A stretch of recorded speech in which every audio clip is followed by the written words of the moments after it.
Thank you for watching another episode of Sloan's Reviews. Our mission is to help you decide what to love making next.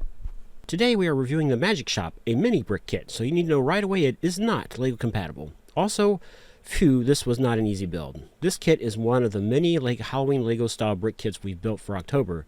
This is not a kit for the beginner or even an intermediate skilled brick builder, as you need to recognize and look ahead to figure out the best way to assemble the build as you go. My wife simultaneously built a similar but larger kit that appears to be made by the same company. She didn't have nearly as many significant problems with her bricks. For mine, I had to file the edge of two bricks and then use a modeling chisel to carve out a portion of the brick that sat on top of that brick to make it fit. So you need to be an advanced LEGO builder and perhaps have some modeling tools and background. We want to say a big thank you to all who have subscribed to our channel. Please hit that like button and subscribe for more videos. We're trying to reach 250 subscribers by the end of November and only 76 more to go. Thank you guys. On Sloan's Reviews rock scale of hardness, 1 being easy and 10 being rock hard, we give this kit a 10. The instructions had a few challenges, however, they were at least in a book style format. To start right away in the foundation, we had to reposition the bricks on the structure to give the bricks above better support. If you follow the instructions, the bricks will collapse. Throughout the build, they tell you where to place decals, but not all decals, until you complete the build, when it's much more difficult to apply them. We had to pay attention to what we were building and look ahead to see how parts were attached to it. Frequently, it was much easier to assemble parts that were a step or two ahead of the structure you're working on and then complete the existing step. An example of this is when you're building a post or sidewall, then adding, say, a lamp. With these mini bricks, sometimes it's like trying to snap something onto a noodle. You're best off adding the lamp and then building the wall or post. You might have realized our channel doesn't typically review brand name LEGO kits because, to us, that would be like reviewing whether Gordon Ramsay's cooking is any good. Of course it is. What you need to know, the question we want to answer for you, is this kit a LEGO quality experience? And, no. No, it wasn't. The finished product is neat and fun, but getting there includes some significant frustrations.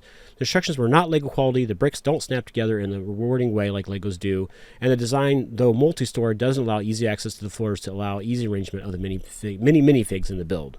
Looking at the bricks, this kit uses mini bricks and so are not LEGO compatible. They do look a lot like LEGO bricks though. We like mini brick kits as we've built a number of them. They can be very fun and they don't take up much space. And this kit contained 1,366 bricks, a few were left over. We did not have any missing bricks, but we did have at least one that was misformed and too large to attach to other bricks, requiring us to file the side of it and a brick beside it to make it work. The bricks went together pretty well, though there were times it was too easy to add a brick, meaning it might tend to come loose, and there were times when it was too hard to add a brick, meaning you could crumble the structure trying to add the brick.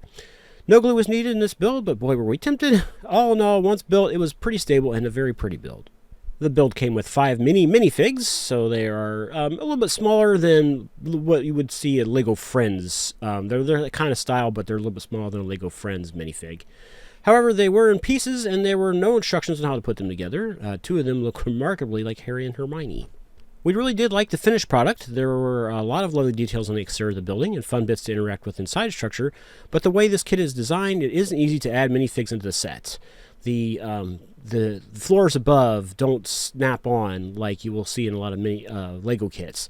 So you have to try to squeeze in there with your fingers to place a minifig, and that is nearly impossible. Overall, the build held together well, but some bricks don't like to hold fast. Thanks to the bricks around them, though, they still held together in the build. Looking at what we didn't like, oh boy, I don't like to be defeated, or put another way, I don't know when to quit, but this build almost got me there with its directions and bricks that needed physical modification to work at all in the build. The decals weren't appended consistently to the build, leaving many unnecessarily to be placed after the structure was complete, making them much more challenging to apply. There were a number of ornaments that should have been left to last looks, as during building they keep getting displaced. We had some bricks with burrs on them that needed filing off. Probably worst of all was the foundation that wasn't adequately supported and required from the start ignoring the instructions and using the noggin to ensure the bricks that are added above would be supported.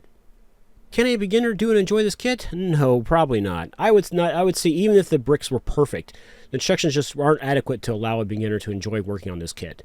We think halfway through they would toss the whole thing against the wall and return the bricks to their factory settings. Would we do it again? Nope, not this kit anyway. As we said above, we've done several of these mini brick kit builds and we like the look and size of them, but I'm calling this kit a dud. The kit Mrs. Stolen's Reviews is working on is going much better and is a pretty fascinating build, but she also is having some difficulty with the quality instructions. Stay tuned for that video.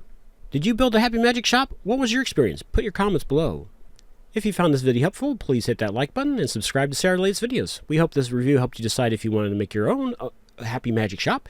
We can only recommend this kit to the builder who really likes a challenge, though. If you're in a position to support us on Patreon, please click the link in the description.